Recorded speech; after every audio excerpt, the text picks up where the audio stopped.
কথা বলবো মালদ্বীপ নতুন কি ভিসা আছে আর তাগাতায় কিভাবে আসা যাবে সেই বিষয়ে কিছু কথা বলবো। আর মালদ্বীপ খোলা আছে এটা সবাই জানে। তো আজকে কথা বলবো বিল্ডিং কানেকটিশনে প্রচুর ভিসা উঠতেছে। আপনারা যদি বিল্ডিং কানেকটিশনে আসতে চান তাগাদা আসতে পারবেন।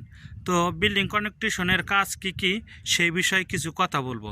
বিল্ডিং কানেকটিশনের কাজ বেশিরভাগই হয় মনে করেন মেশন, কার্পেন্টার, স্টিল ফিক্সার, স্কারফোল্ডিং এইগুলা কাজ বেশিরভাগ হয়। তো অনেক ভাই এই মেশন মানে কি জানে না, মানে অনেকজনই বিদেশ আসে নাই। মেশন মানে বাংলাদেশে রাজমিস্ত্রির কাজ যেটা বলে ইট লাগায়, তো সেইগুলো হলো মেশন।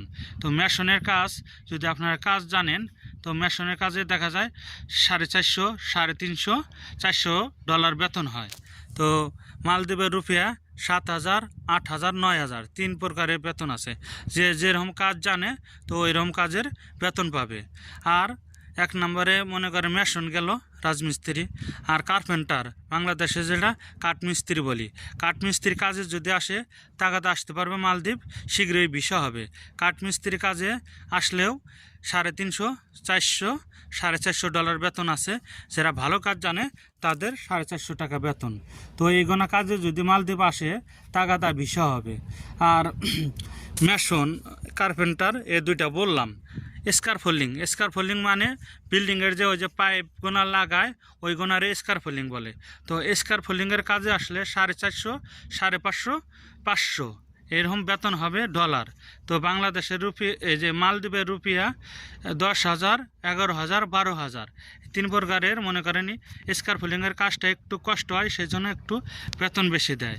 তো আপনারা যদি এই গোনা কাজে আসেন আপনারা তাগাদা আসতে পারবেন, আর মালদ্বীপ বেতনও ভালো পাবেন। ভালো একটা কোম্পানি দেখে যদি আসেন তো আপনাদের ভালো হবে।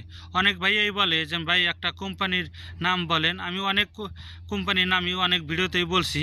তারপরেও এখন ভালো ভালো কোম্পানি আছে। ভিলা কোম্পানি, MDCC কোম্পানি, লিউ কোম্পানি, সাসি company, RCC company, MDCC company, এইগুলো কোম্পানি অনেকই ভালো ভালো কোম্পানি, মাসে মাসে বেতন পাবেন।